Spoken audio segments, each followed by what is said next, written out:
வந்து அந்த விகார பாதையில போனது வீழ்ந்தது நிறைய வந்து ஞாபகார்த்தங்கள் இருக்கு. ஸோ அந்த மாதிரி ஒரு தங்க யுகம், சத்யுகம், கோல்டன் ஏஜ், சில்வர் ஏஜ், அதுக்கப்புறம் அந்த டேர்னிங் பாயிண்ட்ல நம்ம ஆத்மான்றது நம்ம மறந்து என்ன வந்துட்டோம், உடல் அப்படின்னு நினைக்க ஆரம்பிச்சிட்டோம். அப்பதான் என்ன ஆகுது, மற்ற விகாரங்கள் எல்லாம் வர ஆரம்பிக்குது. நம்ம கேட்டோம், நம்ம ஆத்மாவுடைய உண்மையான குணங்கள் அமைதி, அன்பு, சந்தோஷம் இதெல்லாம் இருக்குன்னு கேட்டோம். அப்போ இந்த கோபம், இந்த பேராசை பற்றி இதெல்லாம் என்னது, அது எங்கேயும் வந்தது? நீங்க கேள்வி கேட்கவே இல்லை யாருமே. அப்போ அதெல்லாம் எங்கேருந்து வந்தது? எப்படி வந்ததுன்னு சொன்னா, நம்ம ஆத்மான்றதை நம்ம மறந்துட்டோம். இந்த உடல் அப்படின்னு நினைக்கிறதுனால இந்த உடல் வந்து அழியக்கூடியது, ரைட்? ஸோ இந்த அழியக்கூடியதுன்னா அங்கிருந்தே ஆரம்பிக்குது. மரண பயம் வருது, கம்பேரிசன் வருது, டிஃப்ரென்சஸ் வருது, வேறுபாடுகள் வருது, டிசப்பாயின்மெண்ட் வருது, கோபம் வருது. எல்லாமே எங்கேருந்து அங்க ஆரம்பிக்குது? உடல் உணர்வு. நான் ஆத்மான்னு மறந்து டிரைவர் கொஞ்சம் கொஞ்சமா தூங்க ஆரம்பிக்கிறாரு, காருன்னு நினைக்க ஆரம்பிக்கிறார். இப்போ கார் வந்து ஆட்டோ பைலட்ல போயிட்டு இருக்கு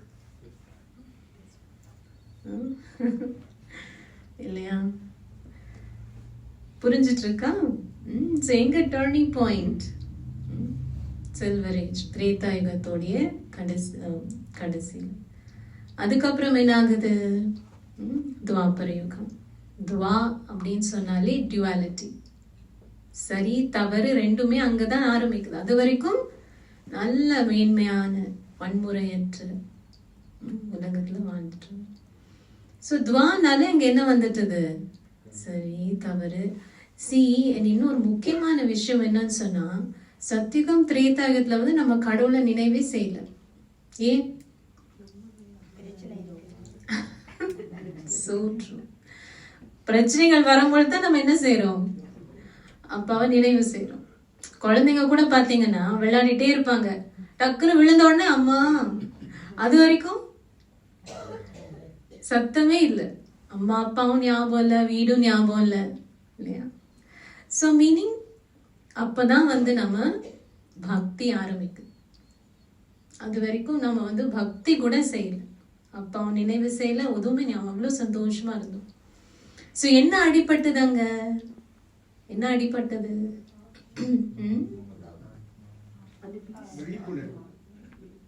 மறந்துட்டோம். நம்ம ஆத்மான்றது மறந்ததுனால நமக்குள்ள விகாரங்கள் வர ஆரம்பிச்சு. என்னது? காமம், கோபம், பேராசை, பற்று, அகங்காரம் சொல்லுவாங்க இல்லையா? ஸோ அதனால துன்பம் கொஞ்சம் கொஞ்சமா ஆரம்பிக்கும்.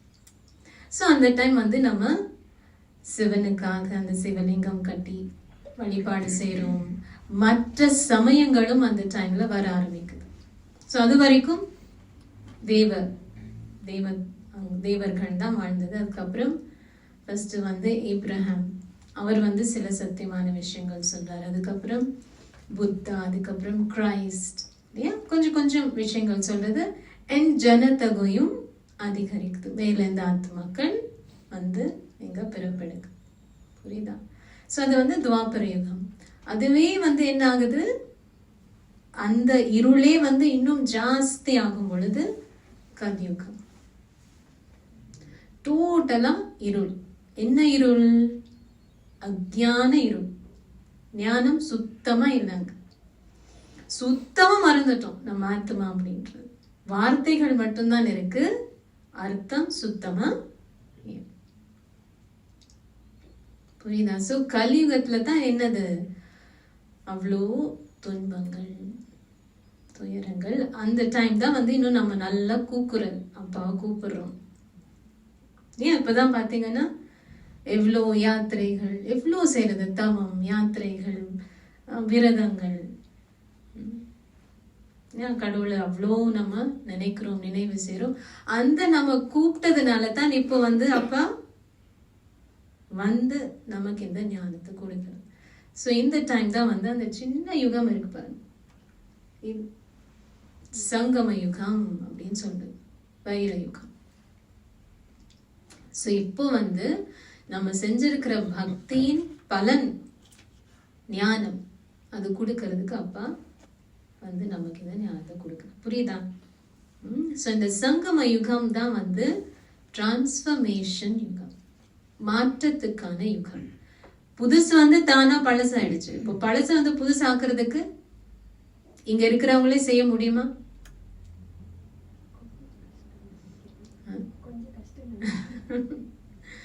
செய்ய முடியும்னா செஞ்சுட்டு போமே. இல்ல, யாருக்குமே இங்க வந்து இந்த ஞானம் முழுமையாக இல்லை, கலப்படமாயிட்டது இல்லையா? சோ பரமாத்மா தான் யார் இந்த இறப்பு பிறப்பு சக்கரத்துக்கு அப்பாற்பட்டவர், எப்பவுமே தூய்மையானவர். அதனால தான் விதைன்னு சொல்லுது. அந்த சிவனுக்கு ஒரு அர்த்தம் என்னன்னு சொன்னா விதை அப்படின்னா அவருக்கு வந்து முழு சக்கரத்தோடைய ஞானம் இருக்கு. அவர் வந்து நமக்கு மீண்டும் இந்த ஞானத்தை கொடுத்து மீண்டும் நம்மள அது போல ஆக்குறார். ஓகேயா? புரிஞ்சுதா? இந்த கால சக்கரம் அப்படின்றது நம்ம ஏன் தெரிஞ்சுக்கணும்? நம்ம என்ன காலத்துல இருக்கோம்னு தெரிஞ்சா நம்ம என்ன செய்யணும் அப்படின்னு நமக்கு தெளிவாகும். இப்ப வந்து ஒரு யாரெல்லாம் கார்டனிங் செய்றீங்க? யாராவது இருக்கீங்களா? செய்யலீங்களா? உங்களுக்கு தெரியும் இல்லையா அதை பத்தி? அந்தந்த சீசனுக்கு வந்து அது நம்ம செய்யணும். அந்த விதைகளை போடணும், அது வந்து அந்த கிரவுண்ட் சரி பண்ணணும். விவசாயம் கூட எப்படி செய்வாங்க, அதுக்குன்னு ஒரு டைம் இருக்கு. அப்பதான் அது கரெக்டா வந்து நமக்கு அந்த பழம் கொடுக்கும். ஸோ அதே போல இந்த டைம் வந்து என்னது? வைர யுகம், சங்கம யுகம். இந்த டைம் தான் வந்து நம்ம இந்த ஞானத்தை எடுத்து நம்ம மீண்டும் அது போல ஆகலாம். தேவர்கள் மீண்டும் அது போல ஆகக்கூடிய டைம் இது. அங்க என்ன காமிச்சிருக்கு டைம் தெரியுதா? இந்த வேர்ல்டு கிளாக்ல சொல்லுவாங்க, டூம்ஸ்டே கிளாக்ல, கேள்விப்பட்டிருக்கலாம் தெரியல, ரொம்ப க்ளோஸா வந்துட்டு இருக்கு இல்லையா? ஸோ அந்த டைம் இது தான் காமிக்குது. ஸோ இப்போ நம்ம எந்த காலத்துல இருக்கோம்? பெரிய மாற்றத்துக்குரிய காலம். ஸோ இந்த உலகத்துல அதெல்லாம் நடக்கும், இயற்கையான அர்த்தங்கள். அதனால நம்ம பார்க்கிறோம் இல்லையா? இந்த கேள்விகள் எல்லாம் இருக்கும். இப்ப என்ன நடக்க போகுது, ஃபியூச்சர்ல என்ன இருக்கும், கேள்வி இருக்குதா இல்லையா? உலகத்துல வந்து இதெல்லாம் நம்ம என்ன இவ்வளோ அநியாயம் நடந்துட்டு இருக்கு, என்ன செய்ய, அந்த கேள்விகள். ஸோ அதுக்குதான் இந்த பதில். எந்த காலத்துல நம்ம வாழ்ந்துட்டு இருக்கோம், இனி என்ன வரப்போகுது, இப்போ நம்ம என்ன செய்யணும், மூணு கிளியர் ஆகுதா? அது நம்ம என்ன செய்யணும், இப்போ செஞ்சாதான் உண்டு இல்லையா? இப்ப வந்து அள்ளி அள்ளி நமக்கு அப்பா கொடுத்துட்டு இருக்க, நம்ம எவ்வளவு எடுக்கிறோமோ அது நம்மளை பொறுத்து. ஒரு கதையில சொல்லுவாங்க தெரியுமா? பிரம்மா வந்து பாக்கியத்தை கொடுத்துட்டு இருக்கும் போது நீங்க என்ன தூங்கிட்டு இருந்தீங்களான்னு கேட்பாங்க, தெரியுமா? ஒரு கதை இருக்கு. மீனிங் சில பேர் தூங்கிட்டு இருந்தாங்க, சில பேர் வந்து சும்மா எழுந்து பார்த்தாங்க, சில பேர் வந்து ஓடி ஓடி போய் ஒரு சின்ன பக்கெட் எடுத்துட்டு போனாங்க, சில பேர் வந்து ஃபுல்லா அழுறதுக்கு போனாங்க. அது மாதிரி அந்த கதை வந்து இந்த டைமுக்கு போகுது. இப்போ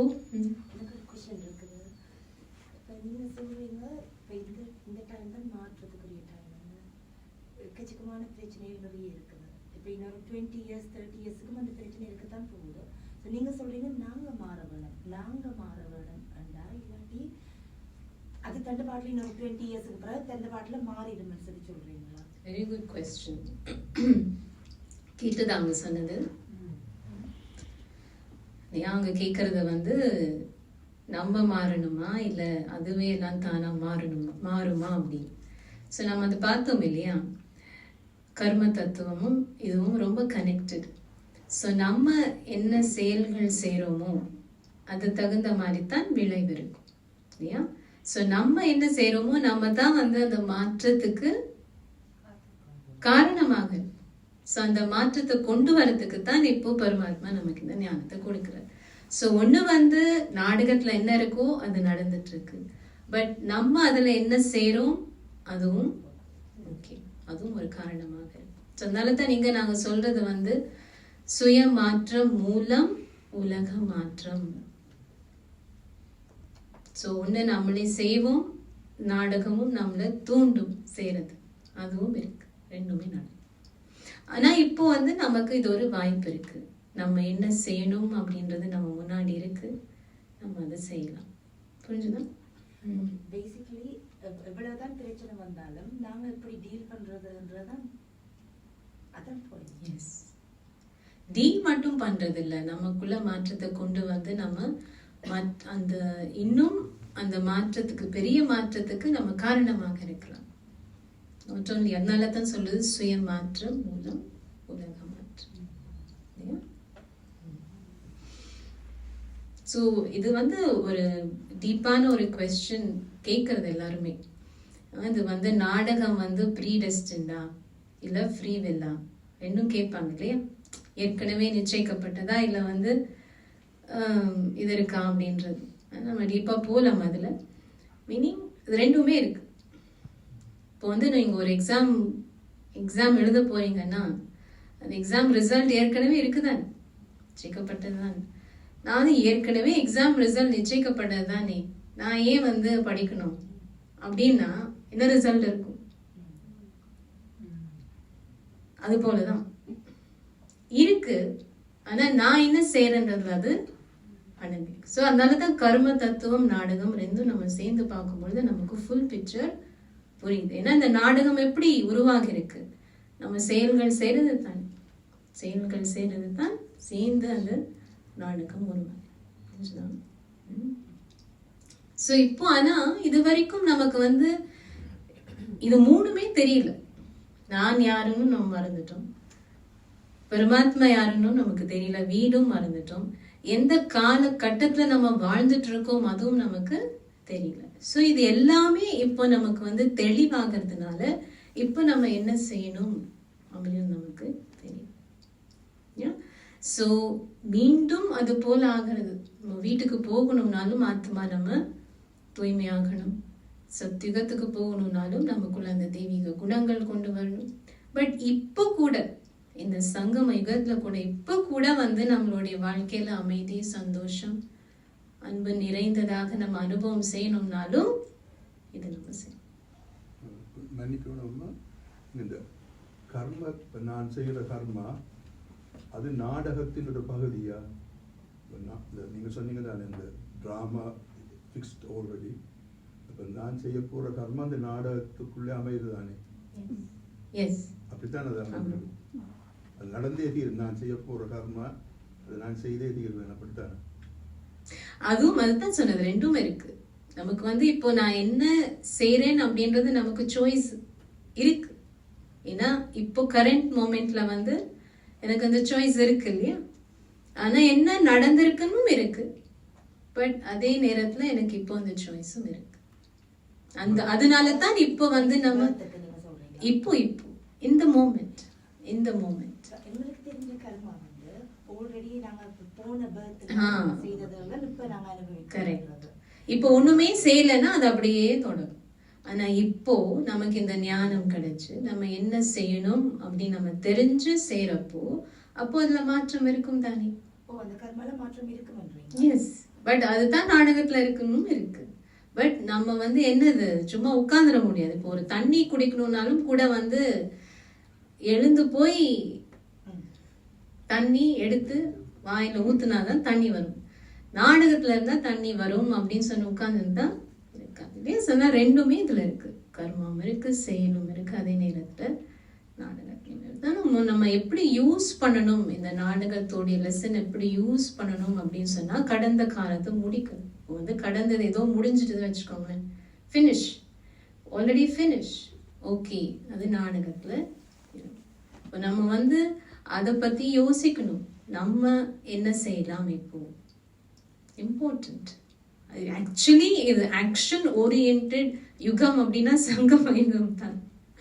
ஏன்னா இப்போ நமக்கு தெரியுது நம்ம என்ன செய்யணும் அப்படின்னு. இது வரைக்கும் ஒரு ஆட்டோ பைலட் மாதிரி யாரோ சொன்னீங்க டெஸ்ட்லாம், அது போலதான். மீனிங் சும்மா போயிட்டு இருக்கு, ஏற்கனவே இருந்த சம்ஸ்காரம் அப்படியே ரியாக்ட் பண்ணுவோம், அப்படியே செய்வோம். அதே மாதிரி ரெஸ்பான்ஸ், அதே மாதிரி நம்ம செஞ்சுட்டு இருக்கோம். இப்போ ஆனா விழிப்புணர்வு, உவைக்கு மூணாவது கண் திறந்திருக்குன்னு சொல்லணும். இப்போ நமக்கு இந்த ஞானம் மூணாவது கண் திறந்து இப்போ என்ன செய்யணும் அப்படின்னு நமக்கு கிளியர் ஆகி நம்ம அதை செய்யறோம் அப்படின்னு சொன்னால்தான் என்னது மீண்டும் அந்த சத்தியுகம் வரும். ஆனா கலியுகத்துல லேதான் இருப்போம். எப்படி வருதுன்னு சொன்னா அந்த மாற்றம் செஞ்சுட்டு இருக்கோமே பாருங்க, இவ்வளவு பேர் அதை செஞ்சுட்டு இருக்காங்க இல்லையா வாழ்க்கையில. அது மாற்றம் கண்டிப்பாக வரும். ஆனா அதுல என்னுடைய நான் என்ன செய்யறன்றது தான் இருக்கு. ஓகே ஓகே அவரது புரிஞ்சது. என்னடா அந்த கேள்வி என்னண்டாமா, அந்த நாடகம் என்பது நிச்சயமா நடந்தே தீர்ந்தான், அதுல மாற்றம் பெறாது இல்லையா வருமா? ஆனா அது நம்ம புரிஞ்சுக்கணும். அந்த நாடகம்லயும் என்னுடைய பாகம் ஒண்ணு இருக்கு இல்லையா. சோ எனக்கு இப்படி நான் என்ன புரிஞ்சுக்கணும்னு சொன்னா, எனக்கு ஒரு சாய்ஸ் இருக்கு நான் அதை செய்யறது. இப்படியே நம்ம சும்மா உட்கார்ந்துறது இல்லை. நாடகம்னா நடக்கும், என்னவோ நடந்ததுன்னா நடந்தே தீரும். ஓகே, பட் நான் என்ன செய்யணும்னா ரெஸ்பான்சிபிலிட்டி எடுக்கணும்னு சொல்லுவேன். அவ்வளவுதான். சம்டைம்ஸ் வந்து நம்ம பொறுப்பே எடுக்காம சும்மா உட்கார்ந்துறதுன்னு இல்லை, நம்ம என்ன செய்யறோம்ன்றது பொறுப்பெடும். நம்ம நாடகத்தை நம்ம கர்மத்தால மாற்றலாமா? அதான் கேள்வியம்மா. இந்த நாடகம் என்பது ஃபிக்ஸ்ட், ஆல்ரெடி ஃபிக்ஸ்ட், இது நடந்தே தீரும். ஆனா அதை செய்பவர் யாரு? நம்ம தானே. சோ நமக்கு தெரியாதுதான் என்ன இருக்கு, தெரியாதுதான் என்ன இருக்கு. சோ அதனால அப்படி மாறும். புரியுதா?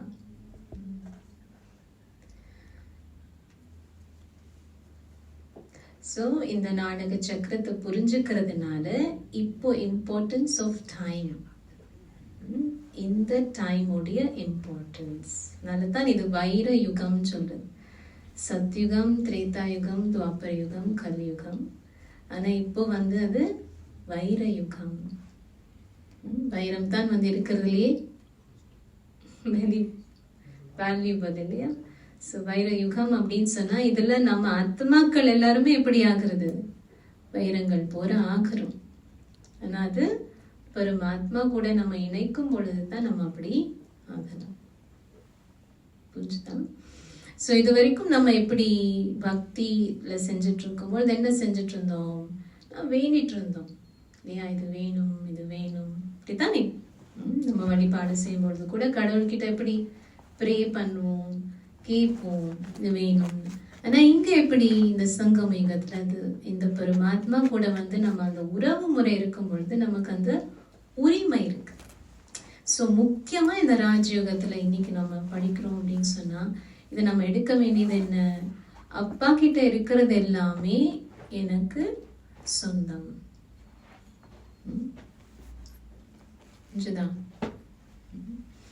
மீனிங் அப்பா கிட்ட என்ன இருக்கு? பரமாத்மா கிட்ட என்ன இருக்கு? அவர் என்ன சொல்லுவோம்? அன்பின் கடல், அதுக்கப்புறம் ஞானத்தின் கடல், சர்வ சக்திவான், அனைத்து சக்திகளும் இருக்கு. சோ அவர்கிட்ட இருக்கிறதெல்லாம் நமக்கு சொந்தம். சோ இன்னைக்கு வரைக்கும் நம்ம என்னது, சம்டைம்ஸ் சில உறவு முறைகள் இருக்கும், சிலது ஒரு மாதிரி இருக்கும், நம்ம அந்த மாதிரி ஃபீல் பண்ணலாம். ஆனா இந்த உறவு முறை எக்காலத்திற்காகும். ஆத்மா பரமாத்மாவுடைய உறவு முறை, இந்த ரிலேஷன்ஷிப் எக்காலத்தில் இட்டர்னல், மாறவே மாறாது. ஸோ அவர்கிட்ட இருந்து நம்ம அனுபவம் செய்யறது என்னது? அவர்கிட்ட இருக்கக்கூடிய அந்த பொக்கிஷங்கள். ஸோ இப்போ வந்து நம்ம அதை கேட்கறதுல பெரிய இது ஒரு பக்திக்கும் ஞானத்துக்கும். நம்ம வந்து இப்போ இன்னைக்கு ஒரு பிரைம் மினிஸ்டர் ஒரு குழந்தை அப்படின்னு சொன்னாலே அவருக்கு எப்படி இருக்கும்? இப்போ நம்மள யாரு? ஆத்மாக்கள், கடவுளின் குழந்தைகள், உயர்ந்ததிலும் உயர்ந்த இல்லையா. அப்படி நமக்குள்ள எப்படி அந்த போதை இருக்குன்னா நான் யார்? ஆத்மான்னு நம்ம மறந்துட்டதுனால தான் நமக்கு அந்த போதையும். சோ நான் ஆத்மா பரமாத்மாவின் குழந்தை. முக்கியமாக சங்கமயுகத்துல நம்ம இது புரிஞ்சுக்கிறதுனால நமக்குள்ள மீண்டும் அந்த சக்திகள், ஞானம், இதெல்லாம் குணங்கள், அனைத்து குணங்களும் நமக்குள்ள வராது. ஸோ எப்படிங்க வந்து நம்ம தேவர்களாக நமக்குள்ள அந்த தெய்வீக குணங்கள் வருதுன்னா இப்படி. நீங்க யாரை பத்தியாவது தொடர்ந்து நினைவு செஞ்சுட்டே இருக்கீங்கன்னா அவங்க போலியே நீங்க கொஞ்சம் கொஞ்சமா ஆயிட்டு வருவீங்க. கரெக்டா? அது வந்து நல்லதும் இல்லை. இப்போ ஒருத்தவங்க பத்தி நீங்க நினைச்சிட்டே இருக்கீங்கன்னா அவங்களுடைய குணாதிசயங்கள் கொஞ்சம் கொஞ்சமா உங்களுக்குள்ள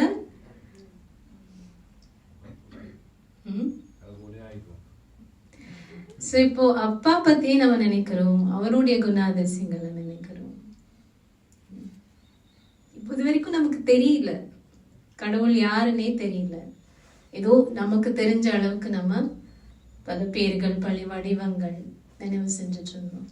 பட் இப்போ நமக்கு அது புரிஞ்சு தெரிஞ்சு அறிஞ்சு நினைவு செய்யறோம்னு சொன்னா அந்த ரிலேஷன்ஷிப்போட அந்த உரிமையோட அப்ப நம்மளும் அதே போல நமக்குள்ளயும் அந்த தெய்வீக குணங்கள் வர ஆரம்பிக்கும். சோ அப்போ அந்த தெய்வீக குணங்கள் வருதுன்னா நம்ம தேவர்களாக மீண்டும் வாழலாம். சோ மனிதர்களிலிருந்து தேவர்கள், தேவர்களிலிருந்து மனிதர்கள் ஆகக்கூடிய இந்த சக்கரம் தான் இது கால சக்கரம்.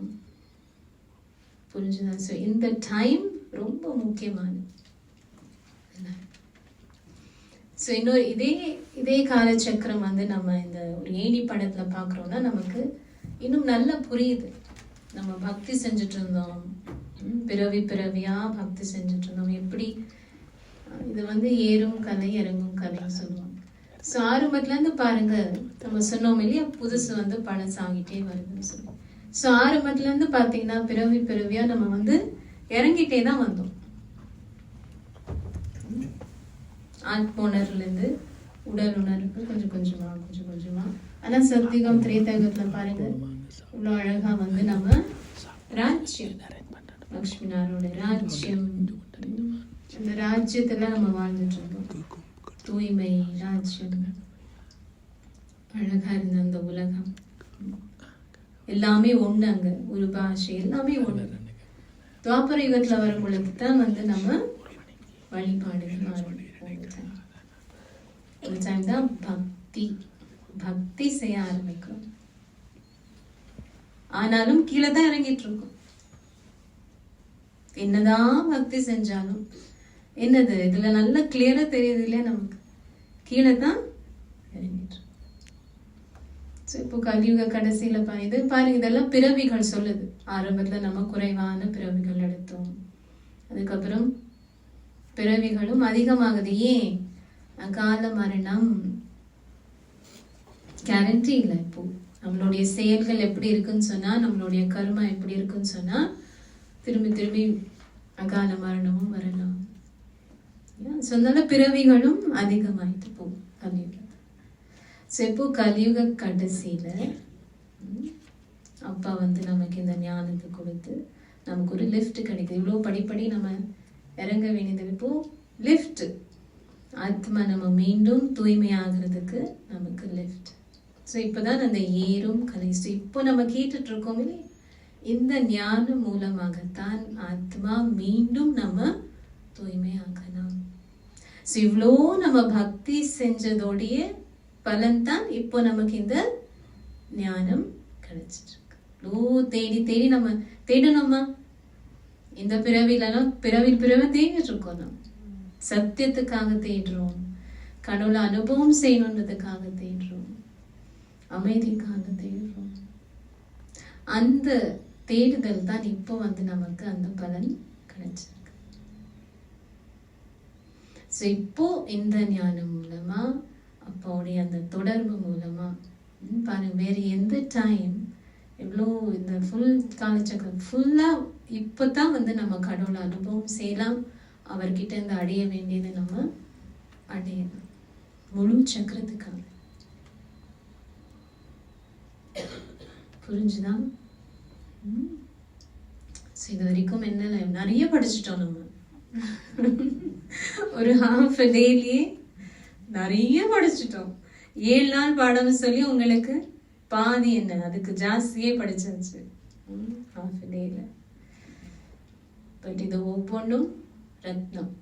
இதை வந்து நம்ம புரிஞ்சு வாழ்க்கையில நடைமுறைப்படுத்தும் பொழுது நம்மளுடைய வாழ்க்கையில நீங்க இங்கேருந்து வெளியில போகும்போதே மாற ஆரம்பிக்கும். ஓகே,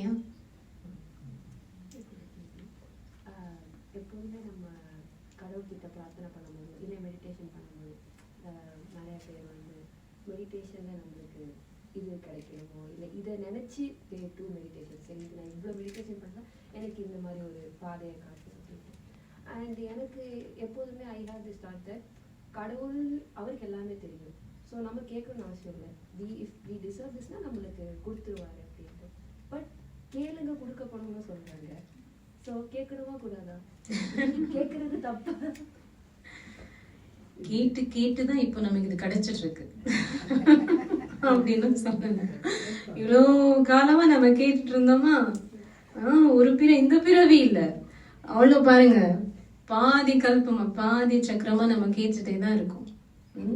ஃபுல்லா கேட்டுட்டே தான் இருக்கோம். நமக்கு இல்லையா மற்றவங்களுக்கு கேட்போம், மற்றவங்க இல்லையா நமக்கு கேட்போம். அந்த கேட்கறதா இப்போ வந்து நமக்கு கிடைக்கிறதா என்னது, இப்போ நம்ம கிடைக்கிறதா ஞானம். இந்த ஞானம் கிடைச்சதுக்கு அப்புறம் கேட்க வேண்டிய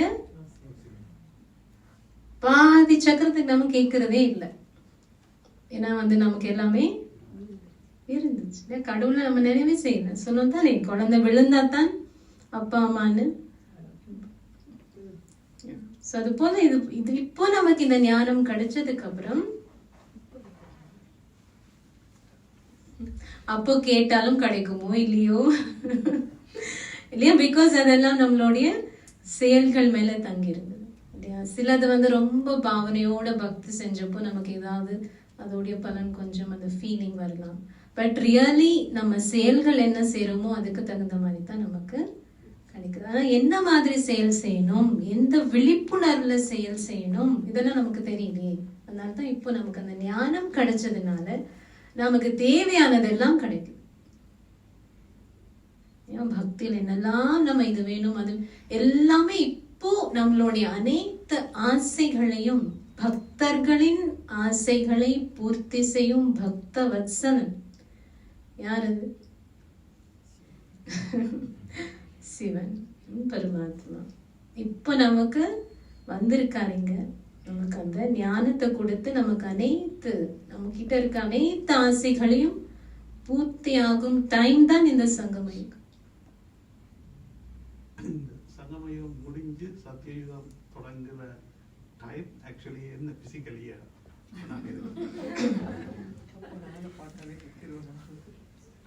ஸோ அந்த டைம் ஒரு பெரிய மாற்றம் இருக்கும். இந்த உலகத்தை பார்த்தா இது சொர்க்கமானி தெரியுதா நமக்கு? எவ்வளோ பொல்யூஷன் இருக்கு, எவ்வளோ இதெல்லாம் சுத்தமாகணுமே. சத்யுகம் அப்படின்னு சொன்னா அப்படி ஒரு அழகான தங்க யுகம்.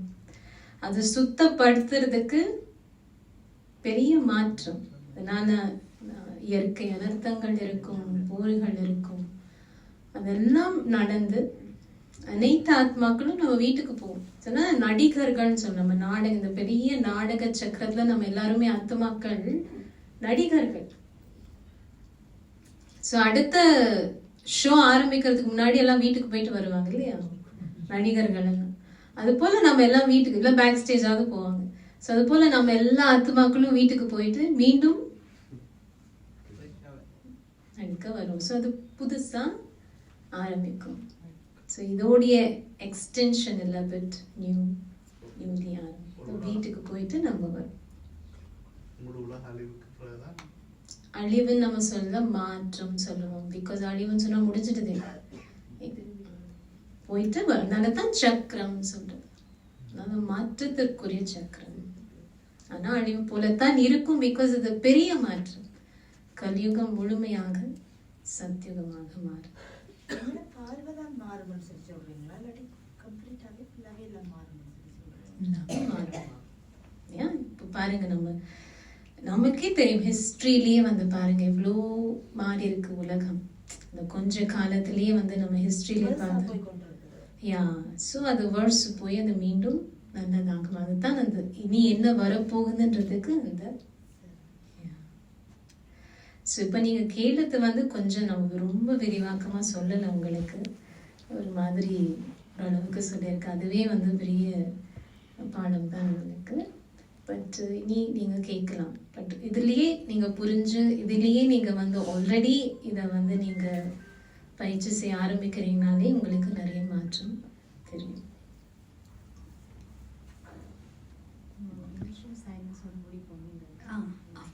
நான் வந்து ரேகா சிஸ்டரோட அறிமுகம் கொடுக்கல. அவங்களும் வந்து இந்த ராஜயோகா பயிற்சியை 30 வருஷத்துக்கு மேலாக பண்ணிட்டு இருக்காங்க. இங்கே இதை வந்து முழு நேரமும் இந்த சேவையை தான் செய்கிறாங்க. But she is an ID professional, be in computer science and she's also இங்கே வந்து ஐடி டிபார்ட்மெண்ட்டில் அவங்க ரொம்ப ஒரு முக்கிய இது பண்ணிகிட்ருக்காங்க சேவை.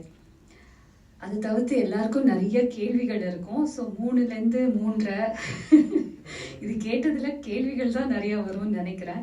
ஏன்னா ஆத்மா அப்படிங்கிற பாடமே வந்து ரொம்ப ஆழமான பாடம். ஆத்மா வந்து மறுபிறவி எடுக்கும்னு சொன்னோம். அதுக்கு மேலே என்ன பிறவி எடுக்கும்? பக்தியில் நாயாக பிறப்போம், பூனையாக பிறப்போம்லாம் சொல்லியிருக்காங்க. அப்படி பிறப்போமா? அந்த கேள்விகள் எல்லாமும் இருக்கும். அதனால தான் ஆத்மாங்கிற பாடமே ஒரு நாள் எடுப்பாங்க. பட் இது வந்து ஒரு டேஸ்டர் செஷன் தான்.